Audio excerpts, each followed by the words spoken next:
गतमान ज्ञानरत विषय उदास।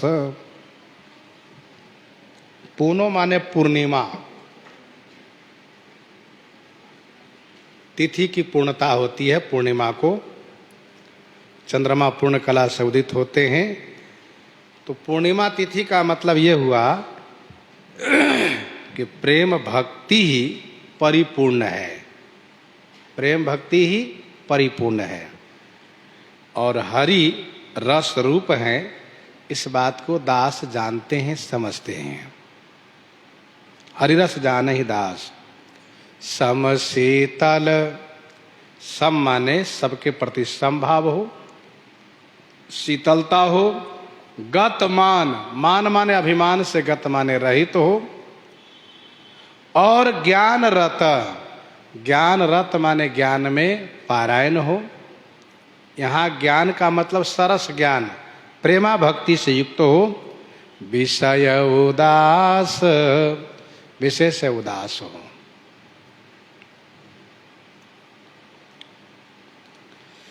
त्रिविध सूल हो लिए जरई, खेलिए अब फागु।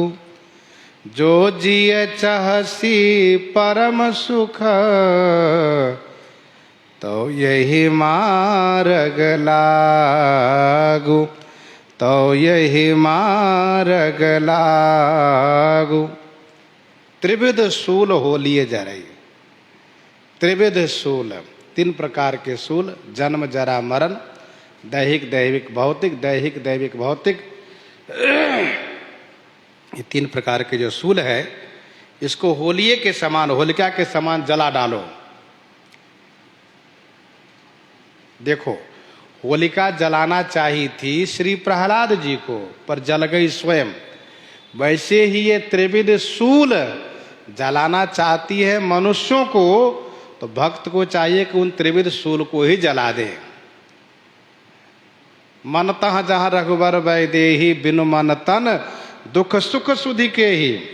त्रिविध सूल हो लिए जरई, खेलिए अब फागु। और जब तीन प्रकार के सूल रूपी होलिका जल गई, तो गोस्वामी जी कहते हैं अब खेलिए फागु। अब होली का खेलो, होली का रंग उत्सव खेलो। मतलब प्रेम रंग में रंग जाओ। रजोगुण रूपी रज को उड़ा दो और प्रेम रंग से सराबोर कर दो। प्रेम भक्ति रंग में। जो जिए चाहसी परम सुख, तो यही मार्ग लागू। जो यदि जिए माने हृदय से परम सुख चाहते हो, तो यही मार्ग लागू। इस मार्ग में लग जाओ, इस रास्ते में लग जाओ। श्रुति पुराण बुध सम्मत, चाचरि चरित मुरारी। करि विचार भवतरिये, परिये न कबहूँ जमधारी। श्रुति पुराण बुध सम्मत, श्रुति वेद और पुराणों में ऐसा वर्णन है। बुध सम्मत माने बुद्धिमान जनों का सम्मत है। बुद्धिमानों ने इसको अनुमोदन किया है। क्या? चाचरी चरित मुरारी। मुरारी का चरित चाचरी है। चाचरी एक राग है, होली का राग। लोग होली के पर्व पर, होली के समय गायन करते हैं। गोस्वामी जी ने कहा कि भगवान के चरित ही चाचरी है, इसका गायन करो। भगवान के चरित को गायन श्रवण करो। करी विचार भवतरिये, विचार पूर्वक रहो तो भव से तर जाओगे, पार हो जाओगे। परिये न कबहूँ जमधारी, जमधारी यमराज की धारी में नहीं पड़ोगे कभी, अर्थात यमराज के चक्कर में नहीं पड़ोगे। संशय समन दमन दुख, सुख निदान हरिये का। साधु कृपा बिनु मिलहि न, करिए उपाय अनेक, करिए उपाय अनेक। भगवान के चरित्र में मन लगाने से भव से मुक्त हो जाओगे। भव सागर च पार जो पावा, राम कथा ताकह दृढ़ नावा। राम चरण रति जो चाह, अथवा पद निर्वाण, भाव सहित सो यह कथा, करऊं श्रवण पुट पान। संशय समन दमन दुख, सुख निधान हरि एक।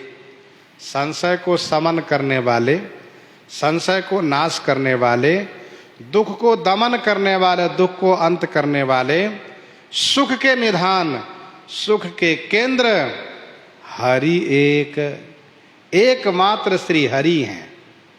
संशय समन दमन दुख, सुख निधान हरि एक। साधु कृपा बिनु मिलहि न, लेकिन वे हरि साधु की कृपा के बिना नहीं मिलेंगे। साधु कृपा बिनु मिलहि न, कीजिए जतन अनेक। चाहे जितना उपाय कर लो, साधु जब तक कृपा नहीं करेंगे तब तक भगवान मिलेंगे नहीं, हरि मिलेंगे नहीं। कहने का भाव यह है कि हरि मिलना चाहते हैं तो पहले साधु को भेजते हैं। अब मोहिभा भरोसा हनुमंता, बिनु हरि कृपा मिलहि नहीं संता। संत विशुद्ध मिलहि परितेहि, चितवहि राम कृपा करी जेहि। हम आप यदि भगवान की प्राप्ति के मार्ग पर चल पड़े हैं तो कोई न कोई हमें साधु जरूर मिले हैं पहले, और उनकी बात हमें तुरंत लग गई है और हम इस मार्ग पर चल पड़े हैं। ये ठाकुर जी कृपा है। भगवान कृपा करते तभी संत मिलते हैं। साधु कृपा बिनु मिलहि नहीं, कीजिए जतन अनेक। जितना उपाय कर लो, पर जब तक साधु कृपा नहीं करेंगे भगवान नहीं मिलेंगे।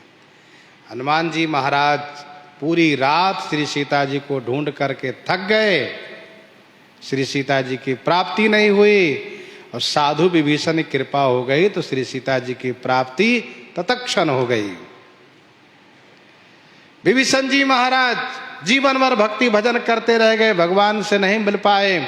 साधु रूपी हनुमान जी कृपा हो गई, साधु से मिल गए तुरंत। साधु कृपा करते तब भगवान मिलते हैं। भगवान कहते हैं साधु के हृदय में मैं रहता हूं और साधु मेरे हृदय में रहते हैं। इसलिए जब तक साधु कृपा नहीं करेंगे तब तक भगवान नहीं मिलेंगे। इसलिए राम दुआरे तुम रखवारे, होत नया ज्ञा बिनु पैसारे। जब तक हनुमान जी अनुमति नहीं देंगे आप भगवान से मिल नहीं पाओगे। भगवान कहते हैं मैं साधु के अधीनस्थ हूं, मुझे पाना हो तो साधु से मिलो, मिला देंगे तुरंत। साधु ही भगवान से मिलाते हैं। साधु क्या करते हैं? भगवान की गुण कथा सुना करके भगवान के प्रति प्रेम विश्वास उत्पन्न करा करके अनुरक्त करा देते हैं। भगवान उनसे मिल लेते हैं। साधु कृपा बिनु मिलहि नहीं, करिए उपाय अनेक। भवसागर कह नाव, शुद्ध संतन के चरण। तुलसीदास प्रयास बिनु, मिलहि राम दुख हरन। भवसागर कह नाव। भवसागर से पार होने के लिए नौका है क्या? शुद्ध संतन के चरण। विशुद्ध संतों का चरण ही नौका है भवसागर से पार होने के लिए। यत पाद प्लवमेकमेव ही भवाम बोधस्थितिरसावताम। भवसागर से पार होने वाले के लिए ठाकुर जी का चरण नौका है। विनय पत्रिका में गोस्वामी जी कहते हैं यहाँ पर कि भवसागर कह नाव, शुद्ध संतन के चरण। संतों के चरण से जुड़ जाओ, भवसागर से पार हो जाओगे।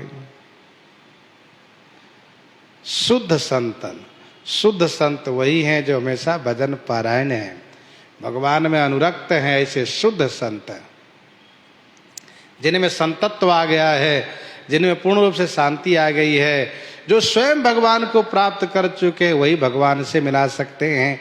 तो शुद्ध संतों का चरण ही भवसागर से पार होने के लिए नौका है, नाव है। तुलसीदास प्रयास बिनु मिलहि राम दुख हरन। गोस्वामी जी कहते बिना प्रयास के, बिना परिश्रम के दुख को हरने वाले श्री राम जी मिल जाएंगे। कैसे? पहले संत, इसलिए प्रथम भगति संतन कर संगा, दूसरी रति मम कथा प्रसंगा। जो मन लागे राम चरण यस, जो यदि मेरा मन श्री राम जी के चरण में अस ला गई, कस ला गई, देह गेह सुत बित कलत्र मह, मगन होत बिनु जतन किए जस। जस माने जैसे, बिना जतन किए, बिना उपाय किए अपनी देह में, गेह माने घर में, सुत बेटे में, बित संपत्ति में, कलत्र पत्नी में मनुष्य मगन हो जाता है। जिस प्रकार से इनमें प्रेम पाने के लिए परिश्रम नहीं करना पड़ता है। कोई अपने देह में प्रेम उत्पन्न करने के लिए कोई श्रम करता है क्या? नहीं। सबको अपनी देह प्रिय है, सबके देह परम प्रिय स्वामी। किसी को अपने घर में, अपने बेटे में, अपनी संपत्ति में, अपनी पत्नी में प्रेम करने के लिए कहीं शिक्षा लेनी पड़ती है क्या?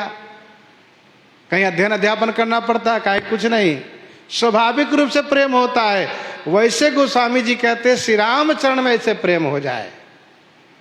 जो मन लागे राम चरण अस कस जस, देह गे सुत बित कलत्रम मगन होत बेनु जतन किए। अच्छा, भगवान श्री राम के चरण में यदि मन लग जाएगा तो क्या लाभ होगा? कहा द्वंद रहित गत मान ज्ञान रत, विषय विरत खटाई नाना कस। द्वंद रहित, ध्यान देना, श्री राम जी के चरण में मन लग जाएगा तो वह जीव द्वंद रहित हो जाएगा। द्वंद रहित माने द्वंद से मुक्त हो जाएगा। गत मान माने अभिमान से रहित हो जाएगा। ज्ञान रत माने ज्ञान में पारायण हो जाएगा। और विषय विरत, विषय से वैराग्य हो जाएगा। खटाई नाना कस, कस माने कसौटी परीक्षण में वे खटाई माने खड़े उतरेगा, अर्थात तो हर जगह पास हो जाएगा। वो द्वंद्व से मुक्त हो जाएगा, नानत तो जगत से मुक्त होगा, अभिमान से मुक्त होगा, ज्ञान पारायण हो जाएगा, विषय से विरक्त हो जाएगा और अनेक परीक्षाओं में वह पास हो जाएगा। श्री भरतलाल जी महाराज सब जगह पास होते चले गए। प्रथम सभा में श्री गुरु वशिष्ठ जी ने उनको राज्य पद ग्रहण कराना चाहा, नहीं लिए, पास हो गए। क्यों? क्योंकि उनका मन श्री राम चरण में लगा है। सुख निधान सुजान कौशलपति, वह प्रसन्न कहूँ क्यों न हो ही बस। जब श्री राम जी के चरण में मन अनुरक्त हो जाएगा और उपरोक्त पंक्ति के अनुसार द्वंद्व आदि से मुक्त हो लेगा तो सुख निधान सुजान कौशलपति, सुख के निधान, सुजान कौशलपति, वह प्रसन्न, प्रसन्न वह माने खुश हो करके, कहूँ क्यों न हो ही बस। फिर वे क्यों न बस में होंगे बताओ भाई? श्री राम जी क्यों नहीं बस में होंगे? जब उनमें मन लगावे तब न वे बस में होंगे। हम अपना मन तो लगा रखे अपनी देह में, गेह में, परिवार में, तो फिर राम जी कैसे बस होंगे? श्री राम जी कहते कम से कम उतना प्रेम भी तो करो जितना अपनी देह, अपने घर, अपने परिवार में करते हो।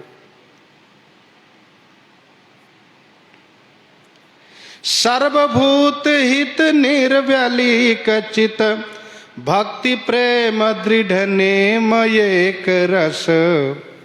श्री राम जी के चरण में मन अनुरक्त हो जाएगा तो उसी दिन से सर्वभूत हित, सर्वभूत हित माने सभी प्राणी मात्र के प्रति हित भावना हो जाएगी, अर्थात सबके कल्याण की भावना हो जाएगी। सर्वे भवन्तु सुखिनः सर्वे सन्तु निरामया सर्वे भद्राणि पश्यन्ति मां कश्चित् दुख भाग भवेत् की भावना हो जाएगी। सबका हित हो, सबकी भला हो, सबका कल्याण हो, यह भावना हो जाएगी। निर्बलिक चित, और चित्त निर्बलिक, निर्बलिक माने निष्कपट हो जाएगा, कोई कपट नहीं।